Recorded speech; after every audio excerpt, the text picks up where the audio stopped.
శుక్లం వరదరం విష్ణుం శశివర్ణం చతుర్భుజం ప్రసన్నవదనం ధ్యాయేత్ సర్వవిఘ్నోపశాంతయే అగజానన పద్మార్కం గజానన మహార్నిశం అనేకదంతం భక్తానాం ఏకదంతముపాస్మహే.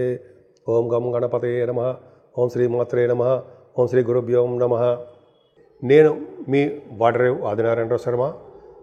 మీకు నా వీడియోస్ నచ్చాయనుకుంటున్నాను. నచ్చితే లైక్ చేయండి, అలాగే షేర్ చేయండి, వీలుంటే సబ్స్క్రైబ్ కూడా చేయండి. మన వీడియోస్ అందరికీ కనిపిస్తూ ఉంటాయి. సో ఈ విధంగా 1 జూన్ నుంచి 15 జూన్ వరకు కూడా ఇప్పుడు మనం తెలుసుకోబోతున్నామండి. అంటే 1 జూన్ 2025, 15th జూన్ 2025, 15 డేస్ యొక్క ఈ ప్రభావం జూన్లో అంటే గ్రహాల యొక్క ప్రభావం ఎలా ఉండబోతోందో ఇప్పుడు మనం తెలుసుకుందాం. కన్యారాశి వారికి కొద్దిగా చికాకులు, కోపము, మనస్తాపము, అయితే ఆవేశాలు, కొద్దిగా మీ మాట చలామణి అవ్వకపోవడాలు, మీ నేమ్ అండ్ ఫేవర్ రాలేకపోవడాలు ఉంటాయి. అది తాత్కాలికం అండి, భయపడాల్సిన అవసరం లేదు. ఎందుకంటే గురుడు మొత్తం ధనయోగం మొత్తం ముఖ్యంగా కావాల్సింది ధనమే. మనకి చికాకులు, కోపాలు అవన్నీ తాత్కాలికంగా ఉంటాయి, కానీ ధనం మాత్రం శాశ్వతంగా ఉంటుంది. కాబట్టి ధనప్రాప్తి బాగా కలుగుతుందండి. కుటుంబంలో చాలా సఖ్యతగా ఉంటారు, కుటుంబంలో వృద్ధి కలుగుతుంది, మీ నేమ్ అండ్ ఫేమ్ చాలా మారుమోగుతుంది. అంతేకాని వేళ్ల పట్టు భోజన వసతులు చక్కగా మీకు అందుతాయి.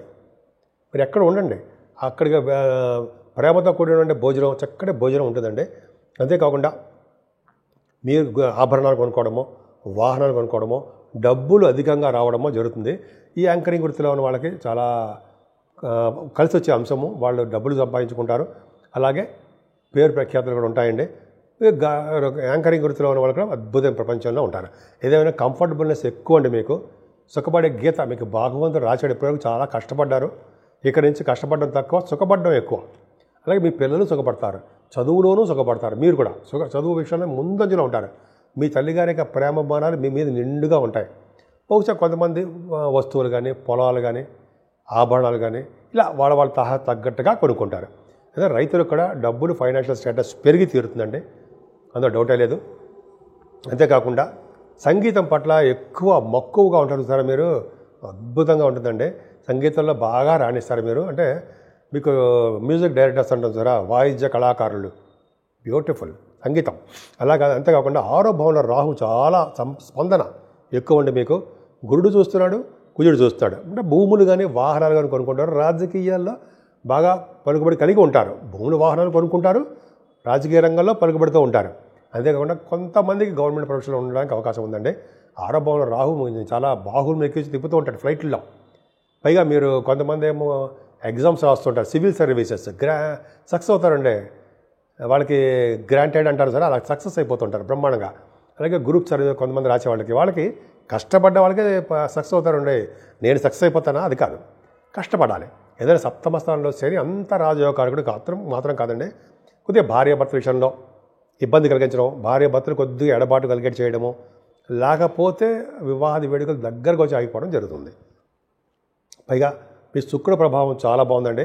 అష్టమ స్థాన శుక్రుడు దోషకారుడు మాత్రం కాదు, ధనాన్ని మాత్రం బాగా ఇస్తాడు. వస్త్ర లాభాన్ని కలిగేట్ చేస్తుంటాడు. భాగ్యంలో రవి ఉన్నాడు కదండి, 12th house లార్డ్ భాగ్యంలో ఉన్నాడు కాబట్టి ఫారిన్ యోగం ఉంటుంది. అలాగే రవి బుధులు భాగ్యస్థానం ఉన్నారు కాబట్టి పొలిటికల్ రంగంలో బాగా విశేష స్పందన ఉంటుంది. ముఖ్యంగా మీ కుటుంబంలో పేరు ప్రఖ్యాతులు తెచ్చుకుంటారు మీరు. భాగ్యంలో రవి బుధులు ఉన్నారు కాబట్టి ఉన్నతమైన విద్య రీత్యా విదేశాలు వెళ్తారు. అలాగే ఆడిటర్స్గా పేరు ప్రఖ్యాతులు తెచ్చుకోవడము, ఫైనాన్స్ అండ్ అకౌంట్స్ సంబంధించిన వాటిలో మీరు ఉండడము, CME అంటారు కదా, వాటికి బాగా విద్యలో సక్సెస్ అయి పాస్ అయిపోవడము, ఉన్నతమైన ఉద్యోగాలు రావడం, గవర్నమెంట్ ప్రొఫెషన్లో ఉండడానికి అవకాశం చాలామందికి ఉంటుంది. లేడీస్ కూడా చెప్తున్నారు ఉన్నాయి. అలాగా మీకు కన్యారాశి వాళ్ళకి భాగ్యస్థానం నిండుగా బ్రహ్మాండంగా ఉందండి, అందులో డౌటే లేదు. అంతేకాకుండా మీకు బుధుడు 10th హౌస్లో ఉన్నాడు, గురుడు కూడా ఉన్నాడు. అయితే ఇలా ఉండే 10th భావంలో మీ రాష్ట్రాధిపతి 10th భావంలో ఉండడం వలన మీరు ప్రపంచ ప్రఖ్యాతి కానీ, లేకపోతే చాలా ప్రఖ్యాతమైన వ్యక్తులుగా మీరు ఉంటారు. దశమస్థానంలో బుధుడు మీ జాతకాలను కూడా చూసుకోండి. దశమస్థానంలో లగ్నాధిపతి ఉంటే లగ్నం కంటే అత్యంత బలమైనది ఏంటయ్యా అంటే దశమస్థానమే కదా. అంత బలమైన కారణంలో మీకు ఫెమిలియర్ పర్సన్ అవుతారు.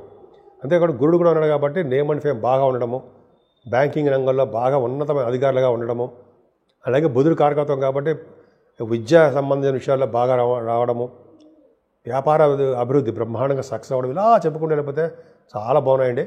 మీకు 10th హౌస్ 9th హౌస్ చాలా పర్ఫెక్ట్గా ఉన్నాయి.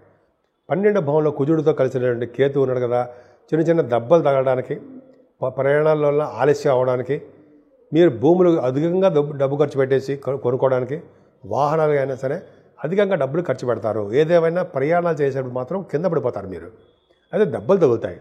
లేకపోతే మీరు నడుస్తున్నప్పుడు కూడా ఎవడెవడు గుర్తాడు. అలా కొద్దిగా జాగ్రత్త వహించండి. ఏదైనా రావుకేతుల మధ్యలో ప్లానెటరీ పొజిషన్ అంతా ఉండిపోయింది. రావుకేతులకి, శనీశ్వరుడికి మందపల్లిలో శనీశ్వరుడికి పూజ చేయించుకుని అద్భుతమైన ఫలితాలు ఉంటాయండి. తిరునల్లారులో ఇంకా అద్భుతం. అంటే మనకి ఏది ప్రాప్తమో అది శనీశ్వరుడు పూజించుకుందాం. రావుకేతులు పూజించుకోవడం వల్ల మీకు మంచి యోగం ఉంటుంది. అంతేకాకుండా రాహుకు సంబంధించినటువంటి మీ శ్రీకాళహస్తిలో వెళ్ళడం, అక్కడ రావుకేతులు పూజ చేయించుకోవడము, స్వామివారి అమ్మవారి దర్శనాలు చేసుకోవడం వల్ల, అలాగే సుబ్రహ్మణ్యేశ్వర స్వామి ఆలయాలు వాళ్ళని అంటాం కదండి సౌత్లో 6 పుణ్యక్షేత్రాలు, ఎప్పుడు ఎవరికి వీలుంటే వాళ్ళకి అలా చేసుకోవడం వల్ల, మన ఇంట్లోనే వినాయకుడిని పూజించడం వల్ల, అలాగే పౌర్ణమి వెళ్ళినటువంటి చవితి పూట స్వామివారిని పూజించడం వల్ల, ఇలాగ అనేక రకాలుగా మీకు సర్పదోషాల నుంచి, అనేక రకమైన దోషాల నుంచి, శనీశ్వరుడు వల్ల కలిగే అపవాదాల నుంచి కూడా మీకు తొలగడానికి అవకాశం ఎక్కువ ఉంటుంది. అన్నిటికన్నా ముఖ్యమైనది వెంకటేశ్వర స్వామి ఆరాధన, శివాభిషేకాలే. ఈ 2 మిమ్మల్ని కాపాడతాయి. చేతులు ఉండగా మనం శివ పూజలు చేయలేనేలా, నోరు ఉండగా హరినామ కీర్తన చేయనేలా అని అంటాం కదండి. హరిని కీర్తించరా బాబు అంటారు కదా, శ్రీహరిని అంటే వెంకటేశ్వర స్వామిని గోవింద గోవింద అంటాం కదా, ఆయన కలుసుకోవడము, మన చేతులతో శివాభిషేకాలు చేసుకోవడం, శివుడికి పూజించడం. ఇది నేను చెప్పలేదండి, శాస్త్రాల్లో చెప్తున్నా, నేను చదివాను, మీకు తెలియదు కాదు, మీకు చెప్తున్నా. సో ఈ విధంగా మనం పూజలు చేసుకుందాం, అన్ని రంగాల్లోనూ ముందంజలో ఉందాం. నేను మీ వాడరేవు ఆదినారాయణరావు శర్మ, CMA అంటే కాస్ట్ అండ్ మేనేజ్మెంట్ అకౌంటెంట్ అండి. CA ఎలాగంటారో CMA కూడా అంటారు. అలాగే MA ఆస్ట్రాలజీ మీకు తెలిసే ఉంటుంది. జనరల్గా మీ జాతకాలు తెలుసుకోవాలనుకుంటే date of birth, time of birth, place of birth అన్నట్టుగా అన్నీ ఉంటాయండి. చేసుకుంటే అన్నీ ఉంటాయి. మీరు ఉంటే నాకు పంపించండి. మీకు ఏమైనా ప్రాబ్లమ్స్ ఉన్నా, వివాహాలు కాకపోయినా, అయితే ముహూర్తాలు పెట్టాలనుకున్నా, అయితే మ్యాచ్ మేచింగ్ అంటే వధూవరుల యొక్క జాతకాల పరిశీలన కావాలన్నా తప్పకుండా నేనే చెప్తానండి. ఇప్పుడు 12 రాశుల వారికి చెప్పుకోదగ్గ సూచనలు, ఆచరించవలసిన విధి విధానాలు, అలాగే పరిహారాలు, రెమెడీస్, ఇవన్నీ అంటాం కదండి. మనం ఒక ముక్కలో చెప్పాలంటే రెమెడీస్ ఇలా పరిపరి భాషలో చెప్పుకుంటున్నాం, పరిపరి విధాలుగా చెప్పుకుంటాం. ఏ లేదండి, మేషరాశి నుంచి మీనరాశి వారు కూడా అన్ని గ్రహాలు కూడా దిగ్బంధంలో ఉండిపోయాయి. అంటే రాహు కేతుల మధ్యలో సవ్యకాల సర్పదోషంలో ఉండిపోయాయి ప్లానెట్స్ అన్నీ కూడా. సో ఇలా ఉంటే ఏంటి అంటే, ఇలా ఉంటేనంటే మనం ఎంత కష్టపడ్డా అక్కడ మనం ముందుకు వెళ్ళలేకపోతూ ఉంటాం. మనకి గుర్తింపు కానీ గౌరవం కానీ దక్కదు. కొంతమందికి అయితే అనారోగ్య సమస్యలు వచ్చేసి హాస్పిటలైజేషన్ అయిపోతూ ఉంటారు. కొంతమంది పొలిటికల్ రంగంలో ఉన్నారనుకోండి, వాళ్ళకి పదవులు రాక ఎదుటి వాళ్ళ చేత తిట్లు, ఎదుటి వాళ్ళ చేత ఏదో విమర్శలు చేసుకుంటూ, రాజకీయ రంగంలో వాళ్ళకి కాదండి, అందరికీ కూడా. ఎందుకంటే మనకి టైం బాగున్నప్పుడు అలాగ ఉంటుంది అంటాం కదా. సో ఇవన్నీ చిన్న చిన్న ప్రాబ్లమ్స్ ఉన్నాయండి. ముఖ్యంగా రాహుకేతుల వలన, శనీశ్వరుని వలన కొంతమందికి, కొన్ని గ్రహాల, కొన్ని రాసుల వాళ్ళకి దోషాలు ఉన్నాయి.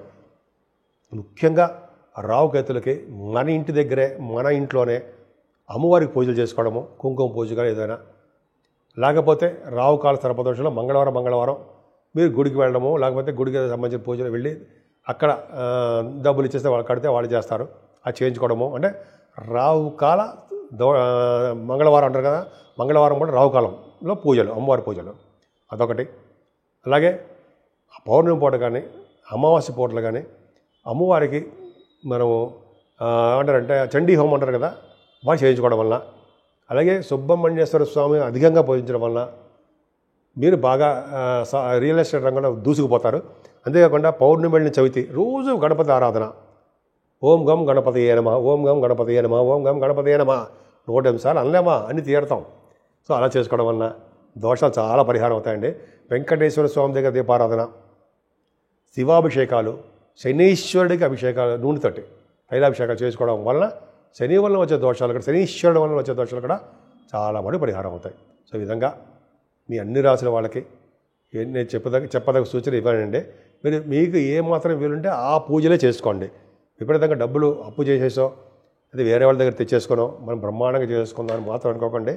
స్వామివారికి మనస్ఫూర్తిగా ఎవరు పూజ చేస్తారో వాళ్ళకే మంచి ఫలితాలు దక్కుతాయని శాస్త్రం కూడా చెప్తాను. సో ఈ విధంగా మీ రాశులలో అందరికీ బాగుండాలని, విధి విధానాలతో మీరు వృద్ధిలోకి రావాలని నేను మనస్ఫూర్తిగా కోరుకుంటున్నాను.